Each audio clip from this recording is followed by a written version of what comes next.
सभी पवित्र आत्माओं को स्वामी जोगिंद्र योगाचार्य की सादर प्रणाम। तो हम अक्सर चर्चा करते हैं सत्यता की। हम एक खोज कर रहे हैं कि शरीर किस प्रकार से खुद को हील करता है। तो आपसे निवेदन कर रहा हूं कि आप ज़्यादा से ज़्यादा चैनल को सब्सक्राइब करें, शेयर करें और लाइक करें। तो आज हम प्रिय बंधु बात कर रहे हैं कि पेट में पानी भर जाता है। जो पेट में पानी भरने की समस्या है, आज वो बहुत सारे लोगों को उसका सामना करना पड़ रहा है। इसमें अगर आप बात करें तो जैसे कोई भी रोगी है इस बीमारी का, तो वो करवट जब लेगा तो उसको फील होगा कि जैसे उसका पेट में से कोई चीज़ इधर से उधर गई है, ऐसा फील उसको होगा। राइट साइड करवट लेगा तो राइट साइड जाती हुई फील होगी, लेफ्ट साइड करवट लेगा तो लेफ्ट साइड जाती हुई फील होगी। तो हमें तो ये दिख रहा है कि भी पेट में पानी भर रहा है, लेकिन इसके पीछे का अगर आप कारण जानने का प्रयास करेंगे तो बहुत सारे इसके पीछे रीजन होते हैं। लेकिन उसमें सबसे जो मुख्य रीजन है वो कहीं ना कहीं आपका लीवर में इन्फेक्शन होता है। जो ये पेट में पानी भरने की समस्या है, इसको अगर मेडिकल साइंस की लैंग्वेज में आप बात करें तो असाइटिस का नाम दिया जाता है, असाइटिस कहा जाता है इसको। अब लीवर की वजह से मुख्य कारणों में एक है लीवर में इन्फेक्शन होना। और लीवर में इन्फेक्शन भी कैसा कि एक आपने सुना होगा नाम हेपेटाइटिस बी, जिसको अपने यहाँ लोकल भाषा में काला पीलिया भी कहा जाता है। तो जब उसकी प्रॉपर चिकित्सा ना हो और वो किसी खाने से या और किसी चीज़ से नहीं होता है, वो आपके ब्लड से ही रिलेटेड होता है।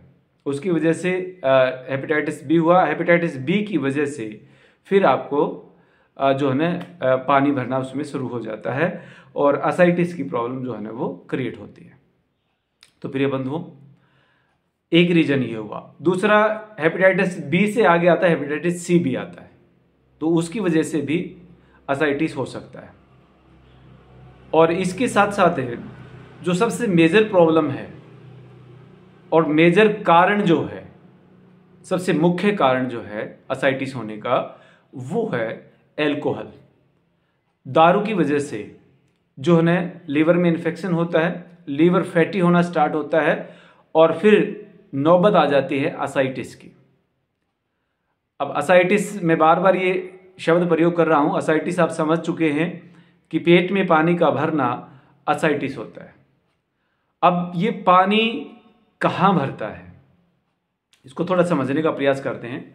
हमारे जो पेट में ऑर्गन्स हैं, जितने भी ऑर्गन्स हैं, आपका लीवर, किडनी, इसके अलावा आपका pancreas, urinary bladder, gall bladder, मतलब जितने भी ऑर्गन्स आपके पेट के अंदर हैं, इन सब के ऊपर एक लेयर होती है, एक परत होती है टिश्यूज की। वो जो लेयर होती है उसको आप कहें तो झिल्ली भी कह सकते हैं आप उसको, लेकिन अगर मेडिकल साइंस की भाषा में बात करें तो उसको नाम दिया पेरिटोनियम। मेडिकल साइंस उसको पेरिटोनियम बोलती है। तो वो जो झिल्ली है, पेरिटोनियम जो है, वो दो लेयर में होती है, दो लेयर में। और वो दो लेयर के, अब ये दो लेयर हैं, एक ये होगी आपकी, एक दूसरी लेयर ये होगी। दोनों लेयरों के बीच में यहाँ पर जो स्पेस है, जो स्थान है, इसके बीच में जो है ना पानी भर जाता है, जिसको असाइटिस कहा जाता है। ठीक है, इन दो लेयरों के बीच में पानी भरता है। मुख्य कारणों में सबसे पहला जो और सबसे विशेष जो मुख्य कारण है वो लीवर में इन्फेक्शन होना है। वो हेपेटाइटिस बी की वजह से हो, हेपेटाइटिस सी की वजह से हो, और नहीं तो जो सबसे आज जो मुख्य रीजन जो मिलता है उनमें सबसे मुख्य रीजन है एल्कोहल की वजह से, दारू के पीने की वजह से। जितना आप दारू ज़्यादा पिएंगे उतना आपका लीवर खराब होता जाएगा, लीवर फैटी होना स्टार्ट होगा और फिर उसमें इन्फेक्शन बढ़ करके वो असाइटिस में कन्वर्ट हो जाएगा, पेट में पानी भरना शुरू हो जाएगा। तो ये आज हमने बात की अभी कि पानी कैसे भरता है पेट में। अब इसकी चिकित्सा की बात करें तो अलग अलग पैथी में अलग अलग तरीके से चिकित्सा की जाती है, लेकिन हम बात करते हैं एक नेचुरल पैथी की, एक प्राकृतिक चिकित्सा की, कि प्रकृति के द्वारा कैसे इसकी चिकित्सा की जाए। तो प्रिय बंधुओं, पिछले कुछ दिनों से हम जिस विषय पर चर्चा करते आए कि संजीवनी क्रिया और LGDS, life giving diet system, अगर आप ये भोजन प्रथा अपनाते हैं तो निश्चित रूप से पहले 2 दिन में आपको आराम मिलना शुरू हो जाएगा। लेकिन इसमें हमें एक विशेष ध्यान देना पड़ेगा, क्योंकि लाइफ गिविंग डाइट सिस्टम में, जीवनदायिनी भोजन प्रथा में, हम आपको छूट देते हैं कि आप नारियल पानी पी सकते हैं, जूस पी सकते हैं, इवन आप फ्रूट या वेजिटेबल्स भी कच्ची भी खा सकते हैं। लेकिन यहां पर इस प्रॉब्लम में आपको थोड़ा ध्यान देना पड़ेगा कि कम से कम पहले 2 दिन आप निर्जला उपवास करेंगे, 1 बूंद पानी भी नहीं पिएंगे, 1 बूंद पानी भी नहीं पिएंगे। तो पहले 2 दिन तक निर्जला उपवास आप करेंगे। उसके बाद तीसरे दिन आपसे, अगर आप उसको लंबा कर सकते हैं तो और लंबा कीजिए, आप 3 दिन का करें, 4 दिन का करें, 5 दिन।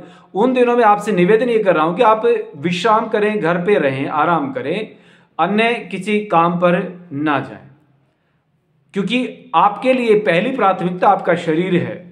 क्योंकि जिस दिन ये शरीर आपको पूर्ण रूप से धोखा दे गया, बिस्तर पर लेटे लेटे के अगर हमारे बच्चे हमारे लैट्रिन बाथरूम धोएंगे, वो दिन बहुत खराब होंगे, बद से बदतर हमारी हालात हो जाएगी और हमारे बच्चों से ज्यादा हम खुद परेशान हो जाएंगे जब अगर हमारे बच्चों को हमारा बिस्तर साफ करना पड़ गया, हमारा लैट्रिन बाथरूम पेशाब धोना पड़ गया। तो इसीलिए थोड़ा सा निवेदन, सिर्फ कुछ दिन की बात है, उसके बाद आप 100% पूर्ण रूप से स्वस्थ होंगे।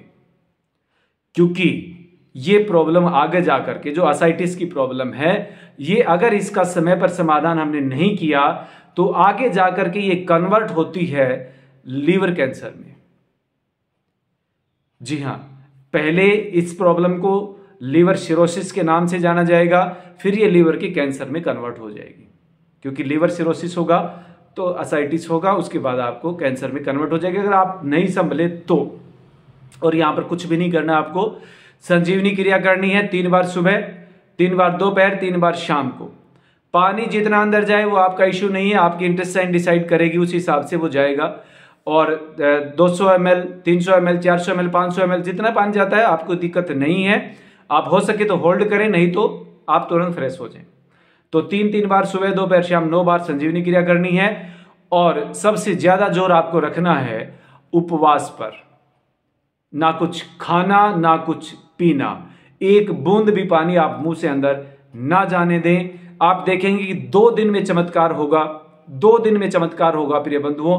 पानी सारा सूख जाएगा, जो दोनों झिल्लियों के बीच में जो पानी था, असाइटिस की जो प्रॉब्लम थी, वो पानी सूख जाएगा। लीवर की आपके रिकवरी होनी स्टार्ट हो जाएगी, क्योंकि ऑटोफेजी स्टार्ट होगी। ऑटोफेजी स्टार्ट होगी तो जितने बीमारी के सेल वहां पर है, उनको आपका शरीर जो है, आपके जो शरीर के अंदर हेल्दी सेल्स हैं, वो उनको खा जाएंगे। तो यहां पर सबसे ज्यादा जरूरी है कि आप उपवास ज्यादा से ज्यादा करें। उपवास पर आपको जोर देना पड़ेगा। शुरू में थोड़ी सी कमजोरी आपको फील हो सकती है, क्योंकि हम अनाज के कीड़े हैं, अनाज खाते आए हैं सारी उम्र, और वो फीलिंग आएगी अंदर से कि अनाज खाना। तो लेकिन कुछ दिन की बात है, 4-5 दिन, उसके बाद आपको फीलिंग नहीं आएगी। तो 2 दिन कम से कम आपको निर्जला उपवास, आप 3 दिन कर सके आपकी मेहरबानी, आप 4 दिन कर सके आपकी और ज्यादा मेहरबानी, आप 5 दिन कर सके आपका आभारी रहूंगा मैं, आपका धन्यवादी रहूंगा। तो जितना लंबा उपवास कर सके शुरू में उतना लंबा उपवास करें। फिर जब लगे कि अब नहीं रहा जा रहा है तो फिर आप जूस पी सकते हैं, थोड़ा थोड़ा करके, दिन में 1 बार, 2 बार, 3 बार, थोड़ा थोड़ा करके, बहुत ज्यादा नहीं ठूसना अंदर में। मैक्सिमम 1 गिलास तक जूस ले सकते, उससे ज्यादा नहीं, या आधा गिलास में काम चले तो आधा गिलास ले। और मेरी जो भी इस बीमारी से पीड़ित है भाई बहन, उनके परिवार वालों से निवेदन है कि वो अपना प्यार ना दिखाएं, अपना प्यार ना बरसाएं, रोगी को बार बार कुछ खाने के लिए ना पूछें, कुछ पीने के लिए ना पूछें। ये मेरा परिवारजनों से निवेदन है, क्योंकि हमारे परिवार वालों का प्यार उमड़ता है यहाँ पर। क्योंकि जब तक आप भूखे नहीं रहेंगे, जब तक खाली पेट नहीं रहेंगे, आपकी ऑटोफेजी नहीं होगी, और ऑटोफेजी नहीं होगी तो बीमारी जड़ से खत्म नहीं होगी और लंबा टाइम भी लगेगा। कई बार कई साधकों से बात होती है तो ये भी बात आती है कि हम तो पूरे दिन में 1 ही बार जूस पीते हैं या 2 बार ही जूस पीते हैं, तो हमारा तो लगभग निर्जला जैसा ही रहता है उपवास। लेकिन ऐसा नहीं है, एक थोड़ा सा समझने की कोशिश करेंगे।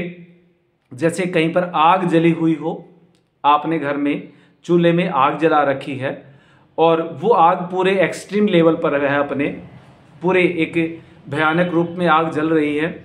आपने क्या किया, उसके ऊपर पानी डाल दिया। वो पानी डालते ही अग्नि बुझ जाएगी और वो धीरे धीरे धीरे धीरे धीरे धीरे फिर से प्रज्वलित होगी और वो उस लेवल पर जाने में, जिसमें वो पहले एक एक्सट्रीम लेवल पर एक भयानक रूप में जो आग जल रही थी, उस लेवल तक जाने में कम से कम उसको 6 से 7 घंटे लग जाते हैं। तो आपकी ऑटोफेजी चल रही है इस टाइम पर। ऑटोफेजी चलते चलते आपने क्या किया, एक गिलास जूस पी लिया। जूस पीना मतलब उस जलती हुई अग्नि पर पानी डाल देना। अब वो जूस पिया जो 1.5 घंटे में तो वही हजम होगा, आपका जूस को पचाने में लग गया आपका शरीर 1.5 घंटे के लिए, और अगले 5 से 6 घंटे में वो अग्नि, वो ऑटोफेजी उस लेवल पर आएगी जिस पे वो उस समय थी जिस समय आपने जूस पिया था। फिर आपका वो दूसरे बार जूस पीने का टाइम आ गया, उस समय फिर आपने उस अग्नि को बुझा दिया, उस ऑटोफेजी सिस्टम को रोक दिया। फिर अगले 6 से 7 घंटे में फिर उस लेवल पर आएगा। तो वो प्रक्रिया प्रॉपर नहीं हो पाती। इसीलिए मेरा आपसे निवेदन है कि शुरू के कुछ दिन तक थोड़ी सी हिम्मत करके, थोड़ा हौसला करके आप उपवास कर दें। निर्जला एक बूंद पानी भी मुंह से ना जाने दें अंदर, और फिर देखिए चमत्कार। 2 दिन में ईश्वर की ऐसी कृपा होगी कि आपका पानी जो सारा सूख जाएगा, पूरा शरीर उसको खा जाएगा, कुछ नहीं रहेगा अंदर, और आपका लीवर की भी रिकवरी होनी स्टार्ट हो जाएगी, और आपकी जो ये प्रॉब्लम है पेट में पानी भरने की, ये खत्म होगी और आप पूर्ण रूप से स्वस्थ हो जाएंगे। तो ज़्यादा से ज़्यादा उपवास पर ध्यान देना है। फिर जब नहीं रहा जाए तो जैसे 2 दिन किया, 3 दिन किया, 4 दिन किया, 5 दिन किया, 1 हफ्ता, जितने दिन का उपवास आप कर पाए, आपसे निवेदन लंबे से लंबा करें। उसके बाद फिर आप 1 दिन रसाहार पे आ जाएं या 2 दिन रसाहार कर ले, फिर से उपवास पे जाएं। तो ये 2 टर्म आपने अगर कर दी तो आपकी जो पानी भरने की समस्या है पेट में, जो लीवर की प्रॉब्लम है, वो काफ़ी हद तक ठीक हो चुकी होगी और आप स्वास्थ्य की तरफ बढ़ चुके होंगे। तो ऐसे ही हम धीरे धीरे आगे करते रहेंगे कि कभी उपवास, कभी रसाहार, कभी उपवास, कभी रसाहार। रॉ फॉर्म में प्रयास करना कि आपको सैलेड या फ्रूट नहीं खाने हैं। जब भी करेंगे 1-2 दिन के लिए तो रसाहार करेंगे, अन्यथा उपवास पे ज़्यादा से ज़्यादा रहेंगे। ईश्वर से प्रार्थना करता हूँ कि आप हमेशा स्वस्थ रहें, निरोगी रहें, आनंद में रहें। ऐसी मेरी परमपिता परमात्मा से प्रार्थना है, निवेदन है कि आप हमेशा ऐसे ही हंसते रहें, मुस्कुराते रहें, स्वास्थ्य के साथ में। इसी के साथ आप सबका बहुत बहुत आभार। धन्यवाद, धन्यवाद, धन्यवाद।